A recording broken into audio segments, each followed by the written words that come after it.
Heard that Jarred Vanderbilt has signed a 4-year, $48 million agreement, according to Klutch Sports. Rich Paul and his agent, Erika Ruiz. But the deal is fully guaranteed, with the 4th year being a player option, so it's a 3+1. Charania puts out in a tweet, and this is a good, great deal. First off, for Jarred Vanderbilt, a guy who was a 5-star recruit who fell to the second round and started off with Denver Nuggets, and has just slowly improved his career.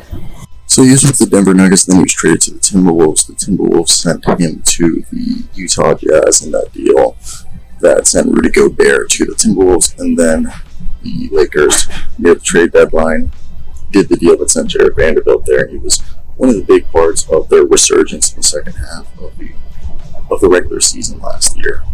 But we all knew that a big problem with Jarred Vanderbilt, as much as I love Jarred Vanderbilt, I think he's an all-defensive level player, he's a guy who's an average, last year he averaged, I believe, with the Lakers, he averaged 7.2 points, but for the season he averaged about 7.9 points, 7.5 rebounds, 2.5 assists on 55% from the field. So it wasn't bad or anything like that. It was just like he's improved as a 3-point shooter, but it's still not as reliable as you want.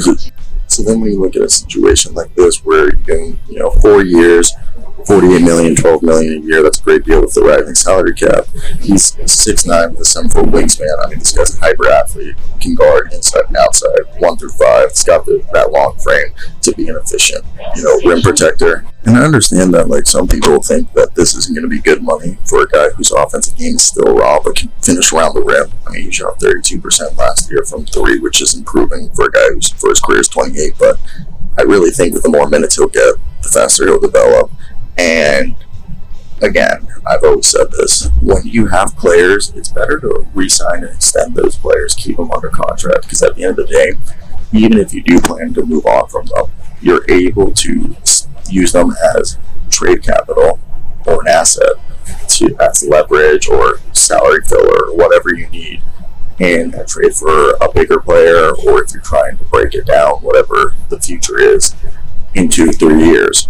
So I think that's something to consider, why this is actually a lot better of a deal than you might initially anticipate, because it's keeping. I think it does bring up something interesting, having him in LA for the next several years, which will allow him to continue to develop, to be part of this core. But like I said, at this point, I remember last year, Jarred Vanderbilt, they got him really cheap, but at the beginning of the season, the Jazz were asking for a 1st-round pick.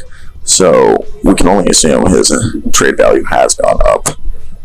And if you can continue to develop his offensive game, maybe along the lines of like a PJ Tucker-esque level 3-point shooter is all we need, and continue to be that high-level efficient guy around the rim. So that's where I want to hear your guys' thoughts. What do you guys think of Jarred Vanderbilt, and if you think there's a future for him here in LA, or just you think this is just continue to be a trade asset for post LeBron or whatever it may be?